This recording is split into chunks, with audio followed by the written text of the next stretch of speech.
So Trump is already. I just want to know what is የአሜሪካ ኢንተረስት እዚህ ውስጥ ምንድነው የሚያሳኩት? በነገር ይገባናል። የመጀመሪያው ነገር ሲናገር ራሱ ፊቱን በደንብ ካየው አንደኛ in 2 weeks አሳውቃለሁ ነው ያለው። ቅድም የሆነ የፕሮፌሰር ጆን መርሻይመርን እያየው ነበር። ባለፈውም ስናገር ነበር እንደዚሁ it's unpredictable ነው የትራምፕ ባህሪ። ማጥዋት የሚለው ሌላ ነው፣ ከሰዓት የሚለው ሌላ ነው፣ ነገ የሚለው ሌላ ነው። አሁን ከዚህ ውስጥ የአሜሪካ ፐብሊክ ጥያቄ ቢያቀርብ ምንድነው ምናሳካው ቢል ምንድነው መልሳቸው የሚሆነው? ነገ ከነገ ወዲያ እንግዲህ በስፋት ትንታኔ ይሰጣሉና እስራኤላውያንን ያላቸውን በተለይ ፓወርፉል ሎጂስቶች እንዳላቸው ነው፣ ምንም ጥያቄ የለውም። ለዚህ ሳታደንቃቸው አታልፍም። ምክንያቱም እንዲህ ያለ ነገር ከጎን ተሰልፎ ሊደባደብልህ የሚችል አሜሪካን የሚያክል ሀገር ማሰለፍ መቻል ቀላል አይደለምና በዚህ ደረጃ ያው 40,000 እና 50,000 ወታደሮች ሚድልስ ላይ አስቀምጠ ነገ ከነገ ወዲያ በማንኛውም ሰዓት ላይ ስጋት ውስጥ እንዳሉ ያወቅ እንዲህ ያለ ጦርነት መክፈት አና ነው ግዴታ ነው ወይም ደግሞ እንደሚለው ናሽናል ሴኩሪቲ ትሬት ስለሆነባቸው ምንድነው እናንተ የገባችሁ? እስኪ ሮሃማ ትጨርሰና ሞሽ ወደ አንተ ኦኬ አሁን ከሰማነው ንግግር እንኳን ተነስተ I don't hear confidence. This is not the confidence speech of Donald Trump from what we know.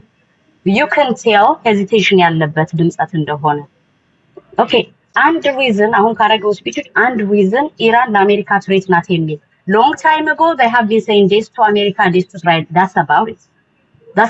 አንደኛ ሁለተኛ እኔ አሜሪካ ምንም አይነት ጦርነት አሸንፋ አታውቅም በታሪኳ by the way, especially ከሰከንድ ወርልድ ዋር በኋላ የተደረጉ ጦርነቶች ሙሉ most probably resources አውጥታ ሊሆን ይችላል. that's the only benefit የተገኘው። ብዙ ጊዜ ደግሞ አሜሪካ የራሷ ጦርነት ኖሯት አያውቅም። most of the time 90% የእስራኤል ነው ወይም ደግሞ just ሱፐር ፓወርነቷን ለማስጠበቅ የምታደርገው ጦርነት ነው። እኔ what if ነው የእስራኤል እንትን ኔታንያሁ ከ2003 ጀምሮ ይሄን ነገር has been saying it, nothing happened. አሁን he just happened to make it because already እሱ ስጋት ላይ ነው። አገር ውስጥ በጣም ተርሞይል የሆነ ፖለቲካ ሲቹዌሽን ላይ ነው ያለው። በሙስና በብዙ ነገር ጦርነት ካላስቀጠለ he's be done ያልቀለታል። ስለዚህ he have to continue ጋዛን ፍላት አድርጓል። አሁን ደግሞ ወደዚህ መምጣት አለበት። ከዛ ውጭ ግን በኢራቅ ላይ የተደረገው ነገር the same perspective ነው ኔታንያሁ ወጥቶ ኢራቅ ላይ የተገባው። then they admit there was no nuclear, no mass destruction መሳሪያ. then what happened? so አንተ የሆነ ውሸት ነግሮ ከዛ አረጋግጠው ካለፍኩ በኋላ how are you going to take their what if next time? ከዛ ውጭ የአሜሪካ እንትን የሚለው እንዳልኩ በሌላ ቀን it's very uncomfortable topic ግን if you want to go establishment ጀምሮ America is not being governed. America has been governed by AIPAC and Mossad. This is the actual truth. We all know that. ግን አሁን የአሜሪካ ፐብሊክ ነቅቷል. things are starting up to gear up, so ይቀየራል ፐርስፔክቲቭ። እሺ thank you ወደ ሞሼ እንሂድ። እሺ ሞሻችን እንኳን ደህና መጣሽ። ያንተ ሲታ ምንድነው? እንዴት ነህ ቴዲ? አማን ነው።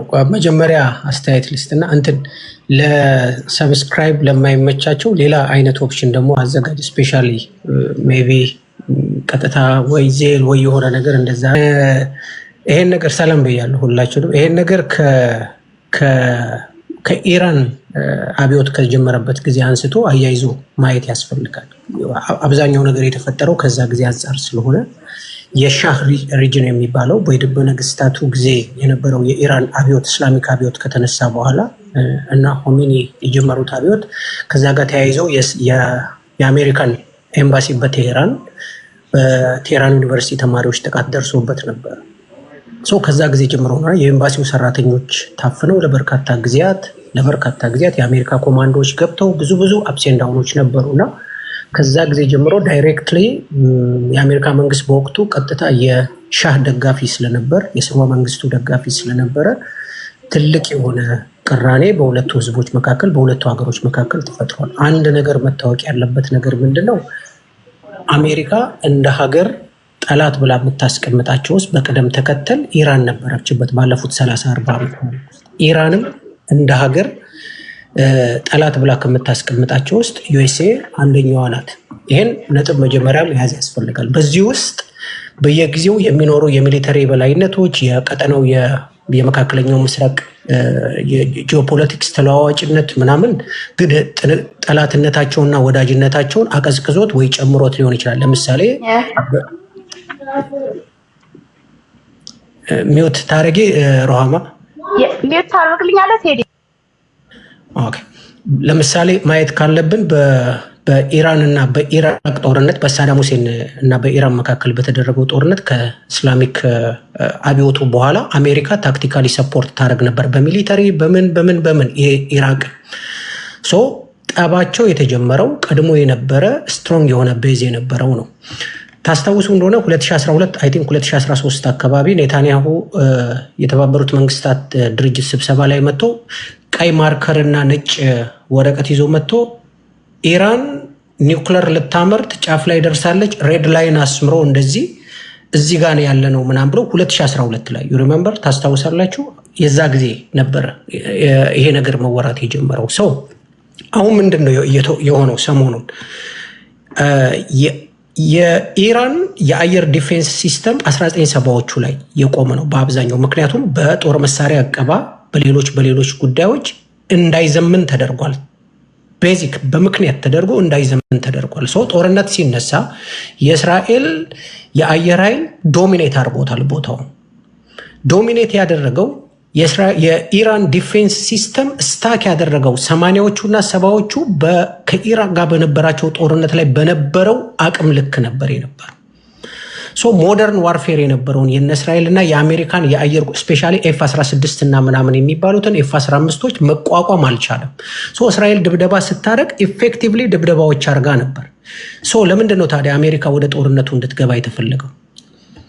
የተገነቡት ሳይቶች በተለይ ሶስቱ በቴህራን አካባቢ የተደረጉት ናታን ፎን እና አንድ ሌላ ሶስቱ ሳይቶች እስራኤል ሞከራ ደብድባቸው ከታች ሜጀር ጉዳት ማድረስ አልቻለችም። ምክንያቱም ከመሬት በታች የተቀመጡ ስለሆኑ። ሶ ባንከር ባስተር የሚባለው አሜሪካ ብቻ በዓለም ላይ ያላት ቦምብ ያስፈልግ ነበር። 8 ፍሎሮችን ወደ ታች ይገባል። 8 ፍሎር ማለት ወደ 8-9 ፎቆችን ግን አንደርግራውንድ ወደ ታች መግባት የሚችል ባንከር ባስተር የሚባል ቦምብ ያስፈልግ ነበር ለማምጣት።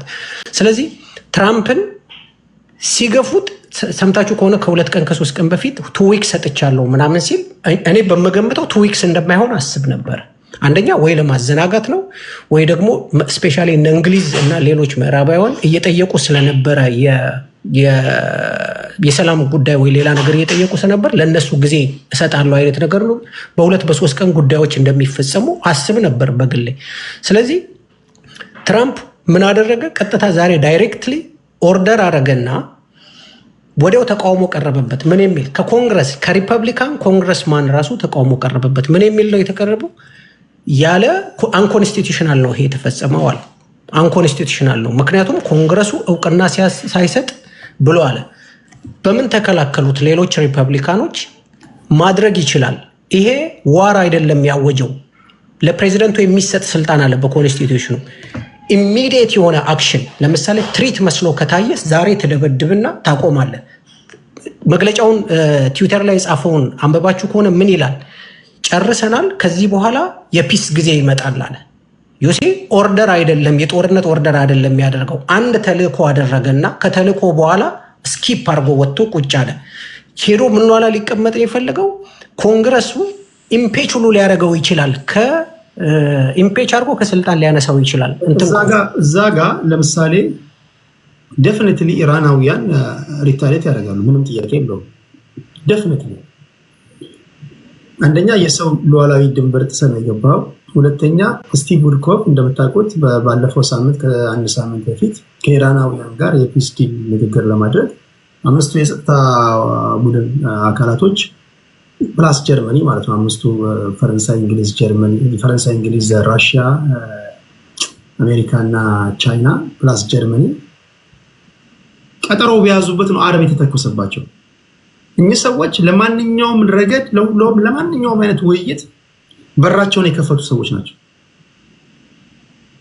ኤንፒቲ የሚባለውንም ትሪክ እነን ፕሮሊፈሬሽን ትሪክ የፈረሙ ናቸው። አንድ ለጠይቅ አንድ እንደዛ እድል ሰጣለሁ። ችግር የለም። በበቂ ሁኔታ ታወራለህ። ለሞሼ ላንሳለትና እሱ ያብራራና ወደ አንተ መጣለሁ። በሁሉም ረገድ በራቸውን ክፍት አድርገው ለማሳየትም ለማስጎብኘትም ለሁሉም ነገር ለንግግርም ሬዲ በሆኑበት ሁኔታ ነው ጦርነት የተከፈተባቸው። ኦኬ አሁን ሄደው ፋርዶን ላይ ጥቃት አደረስኩኝ ከዚህ በኋላ ለፒስ ትሪቲ ዝግጁ ሆናሉ ካልክ እምቢ ብለው ቢሆን ኖሮ ኦኬ አሁን በሱ ንግግር ከዚህ በኋላ ለድርድር ይመጣሉ፣ ከዚህ በኋላ ለንግግር ይመጣሉ እንደዛ የምትለው እምቢ ላለ አካል ነው። ኦኬ አሁን ኢራናውያን ሪታሌት የሚያደርጉ ከሆነ ለምሳሌ ወታደራዊ ቤዞቻቸውን አሜሪካንን ዴፊኒትሊ የሚመቱ ከሆነ ወይ አንዳች ነገር ጥቃት የሚፈጽሙ ከሆነ አሜሪካ ሳትወድ በግዷ በዚህ ጦርነት ገባች ማለት ነው። ቤንጎ ነጥቡን አግኝተዋል። ትራምፕ ያን ነገር ነው የፈለገው። ሉክ የመልስ ምት ከኢራን እንደሚመጣ ታውቋል፣ ያውቁታል። በሀገር ውስጥ ግን በኮንግረሱ ላለመጠየቅና ኢምፔችም ከዛም ጋር ተያይዞ የሚመጣ ነገር እንዳይኖር የነገርኩህን የህገ መንግስት ካርድ ሳቡ። የህገ መንግስት ካርዱን ከሳቡ በኋላ ምን ይፈጠራል? የኢራን ሪታሊዬሽን ሲመጣ የዚህ ሰዓት ላይ ኮንግረሱን አንቆ ያሳውጃል፣ አዋጅ የጦርነት አዋጅ ያሳውጃል። በሁለት መንገድ ያመልጣል። የመጀመሪያውን ህገ መንግስታዊ መብት አለው ለመደብደብ፣ ሁለተኛውን ደግሞ እነሱ መልስ ሲሰጡት ደግሞ እንደገና ይኸውና ጦርነት ተመተናል፣ ስለዚህ ጦርነት ማወጅ አለብን። ስለዚህ ደብል ምክንያት ይዞ ወደ ጦርነት ገብቷል። የመጀመሪያው ነገር ግን መታወቅ ያለበት ነገር አለ። እስራኤል የአሜሪካን ወደ ጦርነቱ መግባት የምትፈልገው ኢሚዲየት የሆነ የኢራንን መጥፋት ስለምትፈልግ ነው። ወይ ደግሞ ኢራን እንደ ሌሎቹ እንደ ኢራቅና እንደ ታሊባን ሆና ማየት እንደምትፈልግ ነው። ይሄ መሆን የሚችለው የአሜሪካን ኢንተርናል ፖለቲክስ ትራምፕን ባልነካበት መንገድ መሆን። ስለዚህ ፕሮቮክ ነው ያደረጓቸው ነው እኔ አዳዲስ ሰዎች እኮ ወይ ውይይት አታቁም ጀስት የጨርስ ሚዩት አድርግ እድል ሰጥሃለሁ። ሰላማዊ ውይይት የምናደርግበት ቤት ነው የመጣችሁት ፕሊስ አዳዲስ ሰዎች እኔ ስለማልችል ነው። ስለዚህ ፕሮቮክ ነው ያደረጓቸው ማለት ነው። ፕሮቮክ ነው ያደረጓቸው። ፕሮቮክ ያደረጓቸው ማለት በኔታንያሁ ትራፕ ውስጥ ወድቋል ማለት ነው። ኦፍኮርስ በኔታንያሁ አውትስማርት አድርጎታል ማለት ነው። እስራኤላውያን አውትስማርት አድርጓቸዋል ማለት ነው። ዴፊኒትሊ የመጀመሪያው አውትስማርት ያደረገው ትራምፕን እና ሪፐብሊካን ፓርቲው ነው። የአሜሪካን ኢንተርናል ፖለቲክስ ከቅርብ ጊዜ ተከታተለ። በተለይ ባለፉት 2-3 ወር ካየ ቢግ ዲቪዥን አለ። ከኢኮኖሚ ጉዳይ ጋር ተያይዞ ከስደተኛ ጉዳይ ጋር ተያይዞ ሰውየው ላይ ጫና አለበት። እንደገና የውጭ ጉዳዮችን ከዩክሬን ጋር ያለውን ከራሽያ ጋር ያለውንም ግንኙነት ጨምሮ ማለት ነው። እዚህ ላይ ነው ፊውል እንደገና የተጨመረው። ስለዚህ ጦርነቱ ሲገባ ለአሜሪካ ዴፊኒትሊ ጦርነቱ ሲገባ they will be pinned down for the next forever ሊሆን ይችላል። ኢራን ውስጥ ዓመት ቆይቷል ምናምን። በዚህ መሃል ኮንቴን ማድረግ የሚገባቸውን አካላት ኮንቴን አድርጉ ወይ ቻይና ላይ ፊታቸውን እንዳዞሩ ቢዚ ይሆናሉ ማለት ነው። አዎ አሁን እያሰብክ ያለሁት ምናልባት ሩሲያ እዚህ ጦርነት ላይ ተሰባ የመግባቷ ጉዳይ አስበው። ባለፉት 4-5-6 ዓመታት የራሷ ጦርነት ላይ ነበረች። ሙሉ ስፔሻሊ ምዕራባውያንን ዩክሬን ላይ እየተጋጠመች ነው ያለችው። እነሱ ዩክሬን ላይ ያለውን ጦርነት እንዲያልቅ አይፈልጉም። ለምን መሰለም አይፈልጉት? የሩሲያን የወደፊት ከነ እንግሊዝ ከነ አሜሪካ ጋር የመዋጋት አቅሟን የሚጨርሱት ዩክሬን ውስጥ ነው። ስለዚህ ጦርነቱ በተራዘመ ቁጥር በቆየ ቁጥር ዩክሬን ሩሲያ በወር ስንት ነው 300 ቢሊዮን ምናምን ታወጣለች። ብዙ ብር እያወጣ መሳሪያዎች ታወጣለች። የወደፊት የመዋጋት አቅሟን ዩክሬን ውስጥ መጨረስ ይፈልጋሉ። ጆ ባይደን ከዛሬ 1 ዓመት በፊት የተናገረው እሱን ነው። እዛው ነው የምናስጨርሳት ብለው ማለት ነው። ስለዚህ ሩሲያ ወደዚህ አይነት ጦርነት ውስጥ ሌላ ድንበር ዘለል ጦርነት ውስጥ በዛውም አህጉር ዘለል ጦርነት ውስጥ ትገባለች ብዬ አላስብም። ሊሆን የሚችለው ግን ተገማች ብዬ ማስበው ቻይና ፓርቲሲፔት ልታደርግ ትችላለች ከቦታው ካላት ቅርበትና የራሷ ኢንተረስት በሳውዝ ቻይና ሲ እና ታይዋንን ጨምሮ ኢንተረስት ስላላት ይሄን በማስታከክ ኤሪያው ድብን ያለ የጦርነት ቦታ ሊሆን ቻይናዎች ጦርነት ውስጥ እንደማይገቡ አሳውቀዋል። ራሽያኖችም የማስታረቅ ሚና እንጂ እንደዚህ አይነት ጦርነት ውስጥ አይገቡም። የአሜሪካ ፎሬን ፖሊሲ ፉሊሽ ነው በቃ የሚባለው። ምክንያቱም የራሱ ኢንተረስት ባልሆነ ጉዳይ ላይ ፎሬቨር እዛው ይቆያል የሚሉ እሳቤዎች አሉ። በዚህ አጋጣሚ ለቻይናውያን ሰርግና ምላሽ ነው የሚሆንላቸው፣ ለራሽያኖችም ሰርግና ምላሽ ነው የሚሆንላቸው። ምክንያቱም አሜሪካኖች ቢዚ ሆኗል ማለት ነው። ሚድል ኢስት ደግሞ የቅድሙ ልጅ ወጣ። ኦኬ እሺ፣ ወደ ማን ኦፍ ጃንግል ልምጣ። እሺ ማን ኦፍ ጃንግል እንዴት አየኸው ይህን ጉዳይ? ኦራይት ቴዲ፣ በጣም ማመሰግነው።